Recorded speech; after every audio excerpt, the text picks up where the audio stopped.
Bonjour à tous et bienvenue. Merci à l'équipe du CRIAF CELER de m'inviter encore une fois sur cette session. C'est toujours un plaisir de venir dans votre ville et d'échanger avec vous. Il y a toujours un dynamisme incroyable et je vois qu'il y a une salle comble. Donc, c'est de très bon augure pour cette journée qui s'annonce vraiment très très riche et très intéressante, étant donné le programme qui s'annonce derrière moi. J'ai la lourde charge d'introduire cette journée en essayant de balayer un certain nombre de repères sur la prévention et donc de traverser un certain nombre de concepts et définitions. Je vais le faire à travers des représentations qu'on va essayer de déconstruire ensemble, des représentations que j'ai eues moi-même au moment où je me suis engagée dans des actions de prévention, ou des représentations qu'on m'a renvoyées par ailleurs lorsque justement je pouvais présenter des actions de prévention. Donc c'est peut-être des représentations que vous avez qu'on va essayer de déconstruire, puis ça sera le prétexte de présenter un petit peu l'ensemble de la journée. Alors je vais essayer de trouver la distance qu'il faut avec le micro pour que ça ne gêne pas vos oreilles. Et n'hésitez pas à me faire des retours s'il y a nécessité. Simplement pour vous dire que justement l'ensemble de ces définitions qu'on va traverser, elles valent évidemment pour la prévention des violences sexuelles, mais pas uniquement. En fait, ce sont des définitions et des repères qui forment une matrice qui fonctionne pour l'ensemble de la prévention sur l'ensemble des problématiques de santé. Et plus, puisque les violences, c'est pas qu'une problématique de santé. Hein. Il ne vous a pas échappé que c'est aussi un fait social. Et donc, j'essaierai de trouver des exemples qui sont pas uniquement violences sexuelles pour que vous puissiez aussi vous approprier tout ça, y compris si vous êtes de disciplines qui sont différentes ou de parcours différents. Notamment l'addicto, puisque ça fait partie, moi, de mon champ d'intervention. La santé sexuelle, violences sexuelles, on en parlera. On traversera peut-être aussi l'environnement, le Covid, enfin tout un tas d'éléments comme ça qui nous permettront d'illustrer le propos. Donc, la prévention en question. Alors, déjà, il faut que j'arrive à faire marcher la machine. Tac, non. Alors. Ah oui. Tac. Non, ça peut pas. Ah. Bon, sinon, on va se mettre en affichage normal. Hein. Afficher la page. Non, c'est pas ça. On va quitter le mode lecture. On va le quitter. Comme ça, on va faire. Hein, ça vous va comme ça? Je suis désolée, il y a le petit onglet sur le côté. Non, mais regardez les petites flèches. Allez, on commence par une première représentation qui est en fait assez répandue, hein, puis qui est tout à fait naturelle, qui est celle de se dire que la prévention, ça consiste à agir avant qu'un problème ne se produise. Alors, l'OMS a travaillé sur en fait un ensemble de niveaux pour la prévention. Même s'il y a une définition qui est une définition globale et qui est entendue par l'ensemble des professionnels qui travaillent dans le champ de la santé. Et l'OMS en 2005 nous dit que la prévention consiste en toutes les mesures qui visent à éviter ou à réduire le nombre ou la gravité des maladies, des accidents ou des handicaps. Mais en réalité, elle se décline en plusieurs niveaux d'intervention. Qui ne concerne pas uniquement l'avant la problématique. En fait, on va avoir une temporalité qui va s'étaler en fait tout le long de la problématique, que ce soit en amont, au regard de facteurs de risque bien identifiés, bien sélectionnés, mais également après, pour éviter que justement le problème, la maladie, la problématique ne s'étende au-delà de la circonscription qu'on peut en faire. Donc on a plusieurs niveaux de prévention. La prévention primaire, dite primaire, qui consiste en fait en toutes les actions qui visent à réduire l'incidence d'une maladie, y compris les risques de nouveaux cas. On va voir qu'on va en trouver une déclinaison pour les violences. Alors si je prends un exemple, par exemple du côté du VIH, la prévention primaire, ça va être l'usage du préservatif. On est en population générale, on sait que le préservatif, quand on est entre partenaires qui sont des partenaires qui ne se connaissent pas ou en tout cas qui n'ont pas fait un test de sérologie ensemble, le préservatif, c'est la solution pour tout un chacun pour se préserver du virus du VIH. La prévention secondaire, quant à elle, c'est toutes les actions qui visent à réduire la prévalence et la progression d'une maladie. Là, on va être sur une prévention qui va être plus sélective, où on va s'attacher en fait à cibler des populations un peu plus à risque. Donc, on reprend l'exemple du VIH, et là, on va trouver par exemple la PrEP, qui est le traitement de préexposition avec un usage qui est préférentiel pour les personnes qui sont gays HSH, où on va retrouver en tout cas en épidémiologie des facteurs de risque particuliers et où on propose la PrEP avant une exposition. En prévention tertiaire, eh bien, on arrive après la problématique, puisqu'il s'agit de toutes les actions qui visent à réduire la prévalence des incapacités chroniques récidives dans une population. C'est-à-dire que la maladie est apparue et l'idée, c'est de faire en sorte justement qu'elle ne se diffuse pas au-delà de l'individu ou alors que ses conséquences soient limitées en termes de gravité et de sérieux. Donc là, on est plus sur la question du traitement. Si on reprend l'exemple du VIH, on a la TASP, donc c'est traitement as prévention, c'est-à-dire c'est l'idée que on va traiter l'individu qui est malade de telle manière à ce que la problématique ne se diffuse pas au-delà de cet individu. Et puis l'OMS s'était arrêtée à ces 3 niveaux de prévention et dernièrement est apparu le niveau de prévention qui s'appelle prévention quaternaire et que Ève Montalti et Mathias Poitot vont développer bien mieux que moi plus tard dans la journée. Cette prévention quaternaire, elle a une dimension beaucoup plus systémique. Elle va concerner les systèmes et en particulier, en tout cas s'agissant des maladies, elle va concerner finalement l'effet du système de soins. Il y a une dimension un peu nosocomiale en fait dans le concept et la conception de la prévention quaternaire, puisqu'il s'agit en fait de toutes les actions qui visent à réduire le risque de surmédicalisation et de protéger d'interventions médicales invasives. Donc c'est intéressant aussi de voir, et on le verra pendant tout le long de l'intervention, que la question de l'auto-évaluation, elle est fondamentale en matière de prévention. Alors, je vous ai dit, la prévention primaire, on dit aussi qu'elle est universelle, puisqu'elle va s'adresser à l'ensemble de la population sans distinction.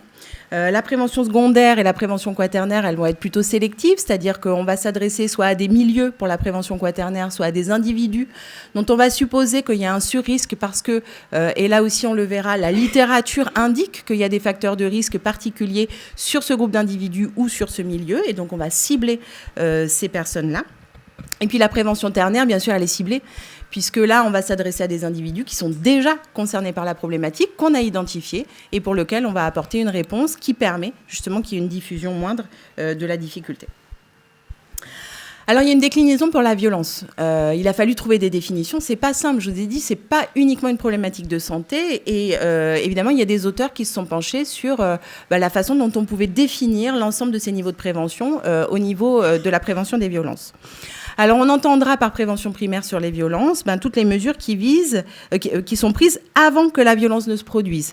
L'idée, c'est vraiment, une fois de plus, on est en population générale et c'est de pouvoir faire en sorte de développer des facteurs de protection ou limiter des facteurs de risque en population générale de telle manière à ce qu'il n'y ait pas de fait de violence qui soit commis. Sur la prévention secondaire, je vous ai dit, c'est une prévention qui est au regard de personnes qui sont sélectionnées. Donc, on va en fait intervenir auprès des personnes qui sont identifiées comme à risque. Typiquement, sur les violences sexuelles, on sait que les personnes qui ont un trouble pédophilique sont plus à risque de commettre des passages à l'acte sur les mineurs. C'est une population qui est sélectionnée. On ne sait pas, elle n'est pas ciblée au sens où parmi eux, la plupart évidemment ne passeront pas à l'acte, mais on va s'adresser à cette population sélectionnée de telle manière à avoir une intervention un tout petit peu plus affinée pour ces personnes-là. En prévention tertiaire, malheureusement, on l'a vu en termes de temporalité, là on arrive après la commission des faits, c'est-à-dire que malheureusement, oui, on le sait, de toute façon des violences auront lieu. Et l'idée, c'est de pouvoir intervenir en termes de prise en charge auprès des victimes, bien entendu, de telle manière à ce que le risque, le développement de maladies chroniques, par exemple, que ce soit en termes de santé mentale ou de santé physique, ou le fait qu'il y ait une transmission transgénérationnelle, ou le fait qu'il y ait des troubles de l'attachement qui s'en suivent, parce que quand on est en mode trauma, c'est difficile d'être dans le lien, etc. Voilà, de limiter les conséquences pour la victime, mais aussi pour l'auteur. C'est-à-dire que la prise en charge de l'auteur fait aussi partie de la conception de la prévention tertiaire en matière de violence, et en particulier en matière de violence sexuelle. Donc il faut vraiment aussi penser la question de la prise en charge de l'auteur, ce qui permet tout simplement, potentiellement, même si ce n'est pas l'objectif du soin en tant que tel, mais on imagine que ça peut permettre ou contribuer d'éviter la récidive, ce qui permet justement qu'il n'y ait pas des conséquences en chaîne sur une commission de violence. Et puis cette fameuse prévention quaternaire qui trouve une déclinaison très très intéressante pour le coup sur la question des violences, et où il s'agit là de s'intéresser au milieu. qui vont constituer un surrisque au plan systémique en fait de commission des violences, c'est-à-dire que la structuration, l'organisation du milieu va avoir en fait en tant que tel va constituer un certain nombre de facteurs qui risquent de mettre les personnes en disposition de commettre des violences, et on verra que notamment le milieu du sport, la famille, l'église, voilà, sont autant de milieux qui peuvent être ciblés ou sélectionnés comme étant des milieux à risque parce que pour le coup, ils peuvent comporter un certain nombre de problématiques systémiques qui peuvent conduire à des violences. Alors, pour être très, très concret, en prévention primaire, vous allez retrouver la BOT, ou du moins, la BOT, c'est un outil qui va pouvoir soutenir un certain nombre de dispositifs de prévention primaire. On arrive bien avant les violences. L'idée, c'est d'éviter ces violences. Alors, c'est un outil, évidemment, vous êtes dans le pays de la BOT, donc je ne vais pas vous en faire la promotion, et en même temps, j'ai très, très envie de le faire. C'est-à-dire que c'est un outil fantastique parce que ça peut soutenir, en fait, un certain nombre de dispositifs qui vont être construits pour pouvoir répondre à des problématiques de violence de façon très, très ciblée, très fine. Donc ça, c'est la prévention primaire. On intervient en amont. Je ne sais pas si vous connaissez le dispositif STOP. Vous avez peut-être vu une affiche avant de rentrer qui concerne, là, pour le coup, la prévention secondaire. Je vous ai dit que le trouble pédophilique constituait un risque de passage à l'acte pédocriminel. Et bien justement, on va cibler cette population de telle manière à ce qu'elle ne passe pas à l'acte en ayant un dispositif qui soit vraiment consacré à ces personnes qui sont plus à risque, même si, heureusement, la plupart ne passeront pas à l'acte. Et donc, à travers notamment cette helpline. En prévention tertiaire, je vous ai mis un exemple, on pourrait en citer 1000. C'est donc tous les dispositifs, évidemment, de prise en charge, des victimes, bien entendu, mais des auteurs, je l'ai dit.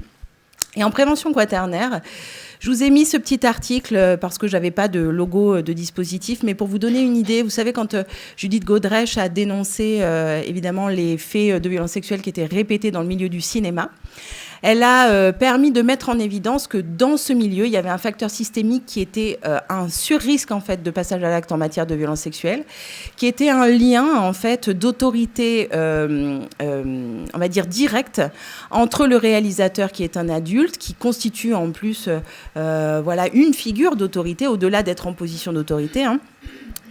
Qui est en lien de position d'autorité directe par rapport aux acteurs mineurs. Et donc, par exemple, le dispositif qui a été mis en place en matière de prévention quaternaire, ça a été de jouer sur cette dimension systémique, de se dire il faut qu'on intervienne dans ce système, notamment en mettant en place des médiateurs qui vont permettre de faire en sorte de faire tiers dans la relation entre le metteur en scène et l'enfant mineur, et donc de finalement battre en brèche ce facteur systémique qui pouvait en fait conduire à un surrisque de violence. Donc vous voyez, l'intervention auprès des milieux, elle est fondamentale, et on peut trouver aussi des interventions dans le sport. Je pense au fait que dans le sport, il y a aussi une délégation de responsabilité du parent vers l'entraîneur. Le fait par exemple de contractualiser cette délégation de responsabilité, de la formaliser, là aussi, c'est une intervention sur un facteur systémique dans le cadre d'un milieu bien précis qui constitue un surrisque de passage à l'acte. Deuxième représentation, pour qu'un changement de comportement ait lieu, il faut agir auprès des individus. Alors, vous voyez, la prévention, je vais y revenir, mais la question, en fait, qui est centrale, c'est comment je fais, finalement, pour obtenir le comportement qui soit pro-santé. Et donc, c'est en ce sens que la psychologie a énormément d'intérêt, c'est que, pour le coup, sur l'action en matière de comportement, donc la motivation qu'il peut y avoir derrière, les forces qui sont en jeu, qui vont maintenir un comportement ou qui, au contraire, vont permettre de se propulser vers des comportements pro-santé, ça, c'est la psychologie, en fait, qui le décrit. Et effectivement, une des premières choses que nous dit la psychologie et qui a été repris par l'OMS dans son modèle écologique, c'est que l'individu, il est toujours encapsulé dans son environnement. C'est même essentiel au sens de, ça fait partie de l'essence de l'humain, de l'individu, d'être en situation d'appartenance. Je fais une aparté, mais j'ai appris dernièrement en discutant avec la chef de service des urgences psy à Clermont-Ferrand, que le facteur qui était vraiment en jeu en premier lieu chez les personnes qui commettaient des actes suicidaires, c'était le fait de ne plus se sentir appartenir à un groupe, du tout. Voilà. De ne plus se sentir appartenir en fait à la communauté des individus, quelque groupe d'appartenance que ce soit. Donc c'est en ce sens où c'est vraiment essentiel, l'appartenance. Et donc en matière de prévention, on ne peut pas ne pas en tenir compte parce qu'en plus, ça va avoir des effets sur l'apprentissage des comportements, mais aussi de façon bénéfique quand on agit sur l'environnement, sur le fait de pouvoir se mettre en mouvement vers des comportements pro-santé. Si j'agis auprès de l'individu, il faut imaginer que l'individu, il s'est développé par le biais de l'imitation. Alors, ce n'est pas tout à fait l'imitation, c'est le modelage, c'est un concept un tout petit peu plus sophistiqué, mais on s'en fiche. Ça veut dire que si dans son environnement, il y a certains comportements qui sont des comportements délétères pour sa santé, il y a plus de chances que lui-même imite ces comportements, reprenne ces comportements. C'est vrai pour les addictions, mais c'est vrai aussi pour les violences.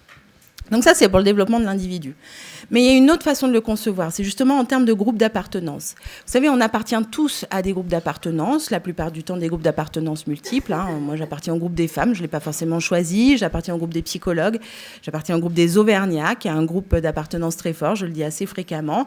J'appartiens à tout un tas de groupes, et à l'intérieur de ces groupes, au groupe de ma famille, au groupe des mères, etc., à l'intérieur de ces groupes, on a des normes, on a des modes relationnels, on a des implicites communs à l'intérieur de ce groupe et des prescriptions implicites par rapport à nos comportements, par rapport à l'extérieur du groupe. On a, je cherche le terme, on a des environnements représentationnels, c'est-à-dire qu'on a tous plus ou moins les mêmes attitudes, les mêmes comportements, même si on a le sentiment qu'on est très diversifiés les uns les autres au sein d'un même groupe d'appartenance. Donc, pour en revenir à la prévention, si j'interviens auprès de l'individu, mais que cet individu il est encapsulé dans un groupe d'appartenance pour lequel, finalement, les codes vont à l'encontre de ce qu'il vient d'apprendre à l'intérieur du dispositif de prévention, l'individu, il n'est pas fou. Quand il rentre à la maison, il va retrouver ses codes parce que le risque de ne pas adopter les codes de son groupe d'appartenance, c'est tout simplement un risque d'exclusion. Donc, c'est très, très coûteux. Pour prendre un exemple, si j'interviens auprès d'un jeune, par exemple, sur l'égalité femmes-hommes, parce qu'on sait que c'est un facteur de risque systémique, pour le coup, puisque c'est une composante systémique de nos sociétés. On sait que c'est un facteur de risque de commission des violences, en particulier des violences à l'égard des femmes, violences sexuelles et sexistes.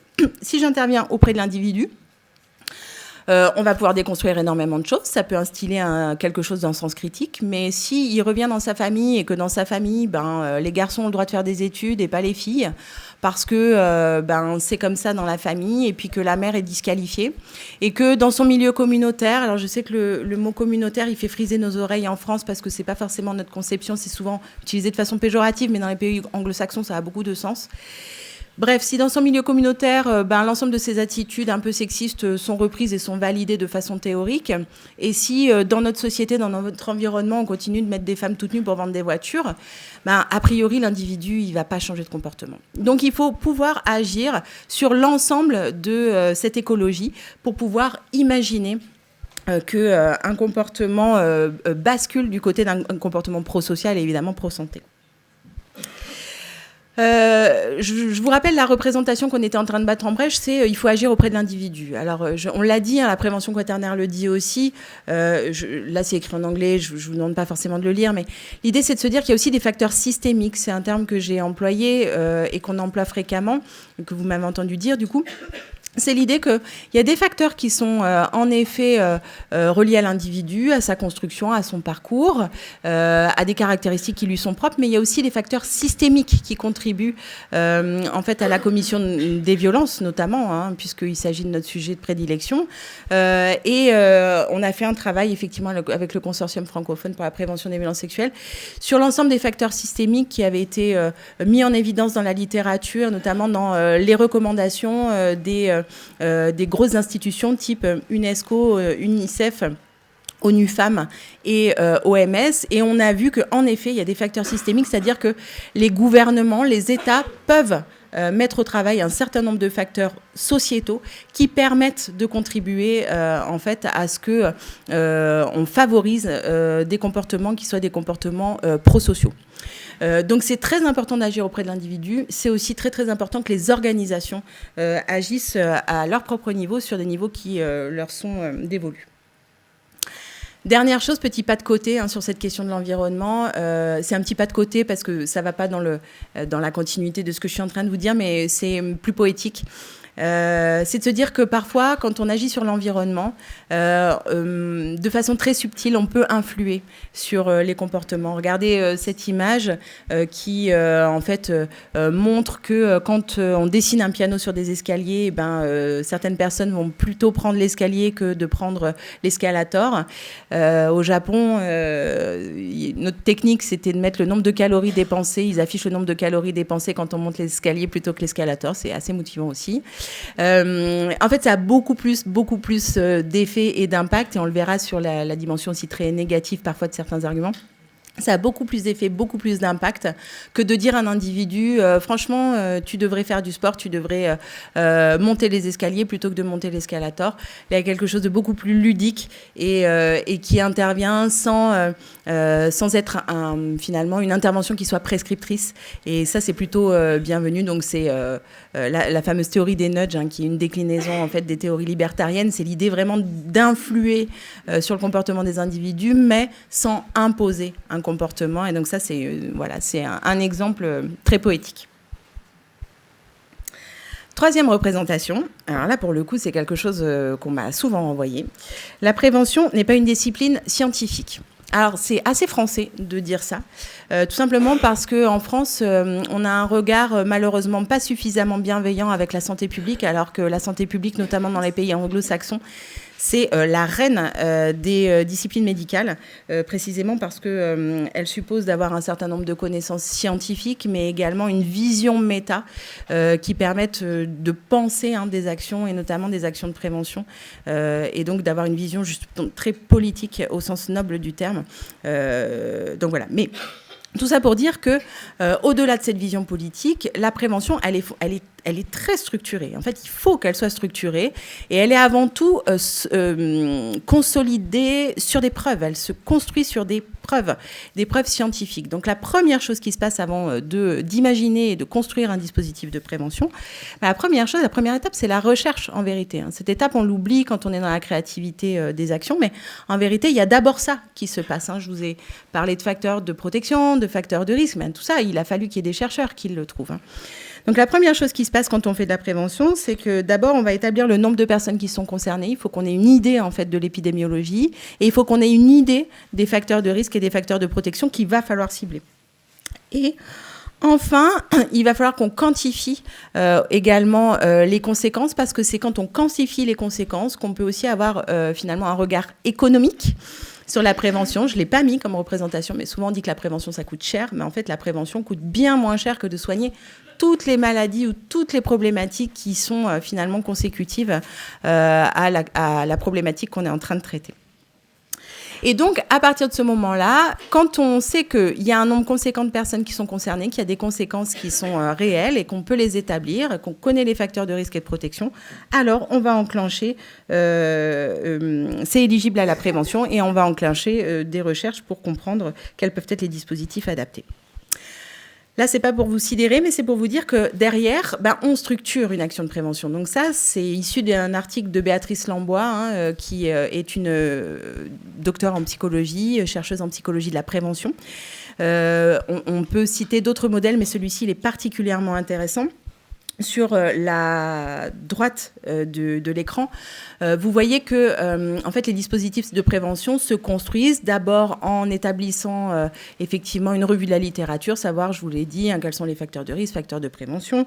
Et puis au fur et à mesure, on va cranter, on va se demander quels sont les facteurs qu'on va prioriser, et puis comment on va les cibler, et puis on va se demander si nos actions, elles ciblent vraiment le facteur.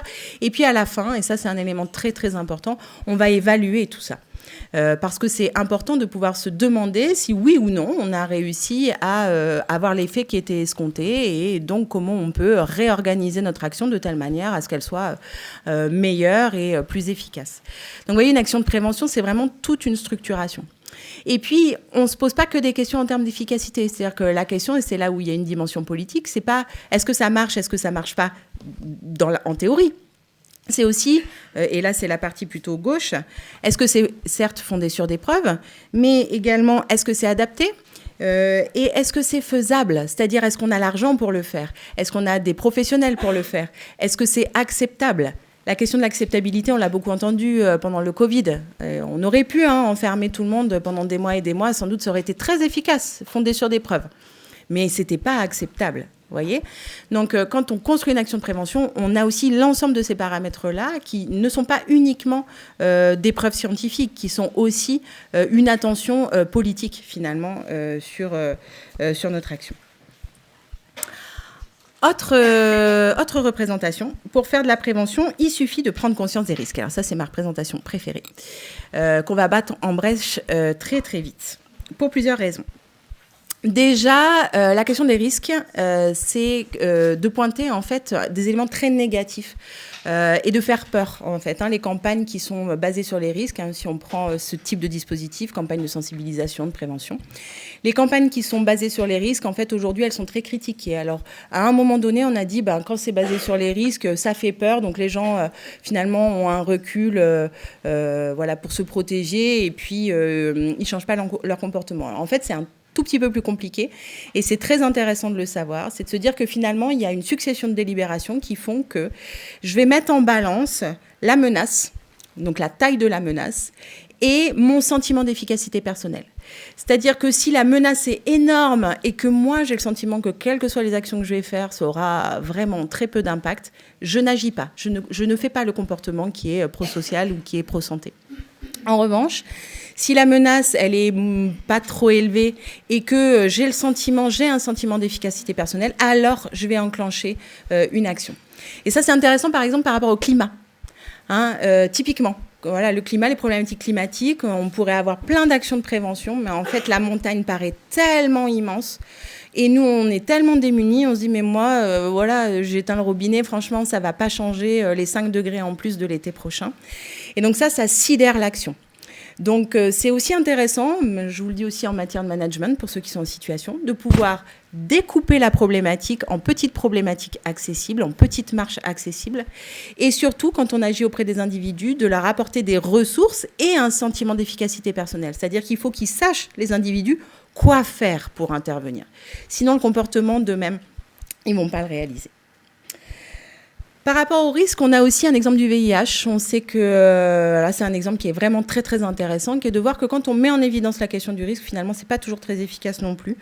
Parce que déjà, le plaisir fait partie du risque et le risque fait partie du plaisir. C'est particulièrement vrai pour la sexualité. Ça, c'est la première leçon.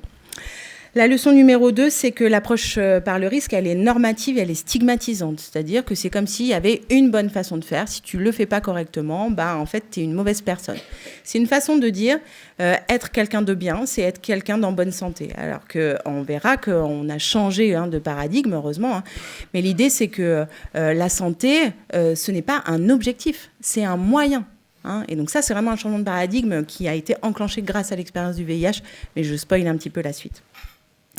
La leçon numéro 3, qui est fondamentale, c'est que le risque perçu, il n'est pas forcément en fait rationnel. Typiquement, exemple du VIH, c'est la tendance, mais qu'on a tous en fait, à se dire que, et c'est très mignon, que l'amour nous protège contre les maladies sexuellement transmissibles. Donc, vous l'avez peut-être vécu vous-même, mais quand on est amoureux, on a tendance à moins se protéger contre les maladies sexuellement transmissibles. Se dire mais oui, mais je le connais, mais j'ai confiance. Mais en fait, j'ai confiance, voilà, ça n'est pas rationnel tout ça. Donc ça aussi, c'est quelque chose qu'il faut prendre en compte. Je vous ai dit, une prévention qui est efficace, ok, elle est fondée sur des preuves, mais aussi il faut comprendre la façon dont les personnes fonctionnent. Et je vous ai dit, la santé, c'est pas un but, c'est un moyen. Et ça, en termes d'éthique et de contrat social, c'est très, très, très important. Donc je vous laisse vraiment garder-le bien en tête. Je vous disais, on parlait toujours de le fait de cibler les risques, c'est pas forcément efficace. Autre élément, c'est que le tout cognitif en fait a ses limites. On sait que en fait, quand simplement on informe sur les risques, ça n'a aucun impact sur le comportement. Voilà. C'est plutôt complètement inefficace. C'est-à-dire que c'est important de le faire, c'est important de poser un cadre. En fait, c'est important de dire que ça, c'est plutôt bon ou ça, c'est plutôt pas très bon. Mais en fait, ça ne permet pas d'enclencher un comportement. Donc là, ce sont des travaux qui sont issus des recommandations de l'OMS, où on voit qu'en fait, le tout cognitif ne fonctionne pas. Il va falloir plutôt axer sur, non pas du savoir, mais du savoir-faire, du savoir-être. C'est aussi ça la force, notamment d'un dispositif comme la botte. Voilà. Et c'est pour ça qu'il y a eu le changement de paradigme. Alors, c'est un changement de paradigme qui s'articule, on verra que c'est la conclusion, qui s'articule aux actions de prévention, c'est de se dire que prévenir les risques, c'est important, mais finalement, avoir une action de promotion de la santé, c'est aussi vraiment, vraiment indispensable. Ce changement de paradigme, il a eu lieu à peu près dans les années 80. Il y a une grande conférence sur la promotion de la santé qui a eu lieu en 89 et qui a donné lieu, en fait, à la Charte d'Ottawa, qui a défini pour la première fois la promotion de la santé, en disant que c'est l'idée de donner aux individus davantage de maîtrise sur leur propre santé et davantage de moyens pour l'améliorer. Vous voyez que ça change de paradigme en termes de comment on positionne la santé, donc c'est plus un but, c'est un moyen, mais aussi comment on se positionne nous en tant qu'intervenants. On n'est plus détenteur d'un savoir, on n'est plus détenteur d'une vérité. En revanche, on va fournir aux individus la capacité pour faire des choix libres et éclairés. Et parfois, ce ne sera pas des choix qui seront pro-santé, mais ça, c'est la liberté de chacun. Cette promotion de la santé, elle va passer par le fait de développer des compétences. Vous connaissez tous les compétences psychosociales. C'est déjà la fin, Magali ? Vous connaissez sans doute tous la question des compétences psychosociales. Alors, il se trouve qu'en plus, là, ça a le vent en poupe, parce qu'il y a des stratégies actuellement qui sont en cours d'élaboration au niveau de Santé publique France, qui s'appellent les stratégies sur les compétences psychosociales, où l'idée, c'est de développer en milieu scolaire massivement les compétences psychosociales, parce qu'en fait, on sait que ce sont des compétences, donc ici cognitives, émotionnelles, sociales, qui ont un effet, en fait, très, très bénéfique sur un ensemble de problématiques, sur les problématiques addictives, sur les problématiques de risque sexuel, sur les problématiques de violence. Donc, en fait, c'est vraiment une base de boîte à outils qu'il est important de semer au plus tôt et d'arroser tout au long de la vie. Je vous ai parlé tout à l'heure de Béatrice Lambois. Effectivement, je vous renvoie aux travaux de Béatrice Lambois, Rebecca Shankland et Karine Simard. Ils sont un peu les trois grâces des compétences psychosociales qui travaillent d'arrache-pied et qui effectivement mettent en évidence l'importance de travailler ces éléments-là, mais aussi qui mettent en évidence quels sont les dispositifs qui réellement agissent sur ces compétences-là.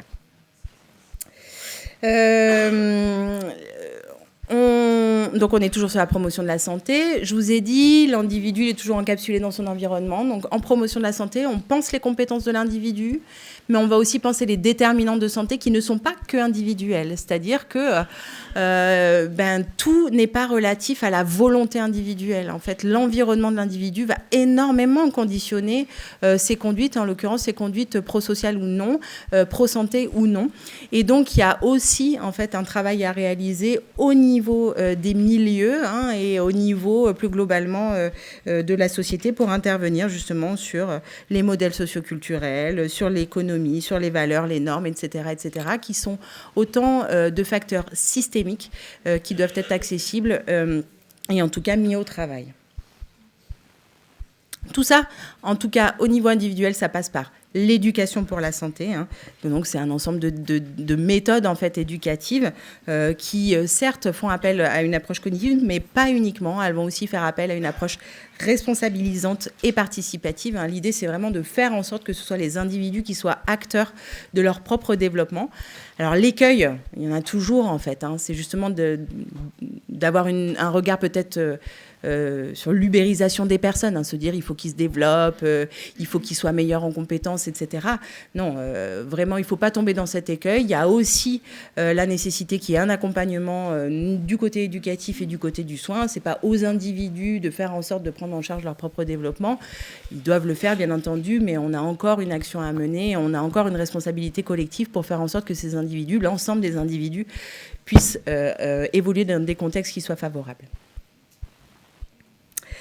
Et puis, je finirai sur 3 diapos pour vous montrer certaines campagnes de communication en santé, donc de communication de prévention, pour vous dire que changer, puisqu'on était sur l'idée d'identifier les risques, ce n'est pas forcément efficace. Changer, c'est certes se dire, OK, la situation dans laquelle je suis n'est pas une bonne situation, Mais ce n'est pas suffisant pour enclencher un changement de comportement. Pour enclencher un changement de comportement, il faut pouvoir se projeter vers un avenir qui est désirable. Alors là aussi, s'il y a des politiciens dans la salle, souvenez-vous bien, pour qu'il y ait des gens qui changent de comportement, il ne faut pas uniquement pointer le problème, il faut projeter, il faut pouvoir proposer une situation qui soit une situation désirable. Et pour qu'elle soit désirable, il faut finalement proposer la satisfaction de certains grands besoins fondamentaux. On a vu que le besoin d'appartenance, il est fondamental pour l'individu, mais ça peut être d'autres besoins, le besoin de plaisir, le besoin de réussite, etc. Et donc, les campagnes de prévention qui vont cibler ces besoins vont être beaucoup, beaucoup plus efficaces que celles qui vont simplement énoncer les risques. Là, je vous ai mis l'exemple pour le VIH. Vous voyez, à gauche, effectivement, on identifie le risque avec l'idée que, effectivement, si on met un préservatif, il y a moins de chances d'attraper des maladies sexuellement transmissibles. Mais le savoir, c'est intéressant. En revanche, pour enclencher, une fois de plus, pour avoir une action sur le comportement des personnes, la deuxième affiche est beaucoup plus efficace parce qu'on a envie de s'identifier à la personne qui est en train de découper le petit capuchon de son préservatif. C'est aussi imaginer une culture dans laquelle le préservatif pourrait être désirable, dans laquelle ça peut même être un jeu sexuel, ça peut intervenir à l'intérieur de tout le scénario sexuel et que ça peut être très, très sympa. Ça, c'est beaucoup plus utile de l'envisager comme ça et de pouvoir s'identifier à cette personne que de simplement identifier le risque. Je peux vous dire la même chose sur le tabac, où là, on cible très clairement l'appartenance. Vous voyez, la première affiche, vous êtes un esclave, a priori, elle est culpabilisante et elle est plutôt stressante et elle va plutôt donner envie de fumer. En revanche, la seconde affiche qui nous dit mais viens, on sera tous ensemble. Toi, tu vas avoir le sentiment en arrêtant que peut-être tu es seul au monde et que tu abandonnes un certain groupe d'appartenance, etc. Nous, on est en train de te dire qu'on est nombreux à faire la même chose que toi. Et c'est plutôt chouette, c'est plutôt sympa et viens avec nous. Ça, par exemple, c'est beaucoup plus efficace en termes de communication en prévention. Et puis, j'ai essayé pour les violences sexuelles de trouver aussi un exemple. Ah, je suis revenue en arrière. Ah non, il n'y en a pas. Ah, comment on fait ? Je vais essayer. Non plus. Oui. Cette dernière-là, alors entendez-moi bien, la première affiche, celle qui dit « Stop au déni », elle est très importante. Je ne dis pas qu'elle n'est pas importante, c'est-à-dire qu'elle a une valeur symbolique très forte. Elle vient rappeler que notre contrat social, c'est celui-ci. Et que non, nous, collectivement, on n'est pas d'accord avec les violences qui sont commises, et en particulier les violences faites aux femmes, les violences sexuelles, etc., puisque c'est notre sujet du jour. Donc, elle est très importante. En revanche, elle ne fait pas changer les comportements. Vous voyez la différence, c'est-à-dire qu'elle n'a pas d'efficacité en termes d'action de prévention. Parce que, en fait, si je vous interroge collectivement, et si on interroge n'importe qui collectivement, on est tous d'accord pour dire que la violence, c'est mal. On le sait. Et ce n'est pas ça qui fait qu'on va ou non changer de comportement. En revanche, contribuer à engager une culture du consentement, ça c'est plutôt les affiches d'à côté, où on va pouvoir s'identifier, et où c'est plutôt ludique, et où finalement on va rendre sexy le fait qu'on peut verbaliser ou non un doute par rapport au consentement de son ou de sa partenaire. Ça a sans doute beaucoup plus d'efficacité en termes d'action de prévention parce que ça aura sans doute beaucoup plus d'impact en termes de changement du comportement. J'ai aussi mis au-dessus, parce que la phrase est chouette, une affiche qui a été réalisée par le CRIAF Île-de-France pendant les JO, qui dit « In the dance of desire », excusez-moi pour l'accent, « consent is the fire ». Donc ça, c'est pour la rime, mais ça veut dire que dans la danse du désir, le consentement, c'est la flamme. Ça, par exemple, c'est pareil, ça vient dire aux individus, en fait... rejoins ce groupe d'appartenance qui est sexy et dans lequel finalement l'environnement représentationnel c'est que le consentement en fait c'est beaucoup plus intéressant dans la vie sexuelle que le fait de ne pas s'en préoccuper. Et c'est comme ça qu'on engage en fait une culture entière et qu'on va intervenir sur un ensemble de normes qui permettent de créer finalement un environnement favorable pour des comportements prosociaux ou pro-santé. C'est à nouveau la boucle infernale. Je vais pas y arriver. Hop. Bon en conclusion, On dit souvent que seul on va plus vite, mais qu'ensemble on va plus loin.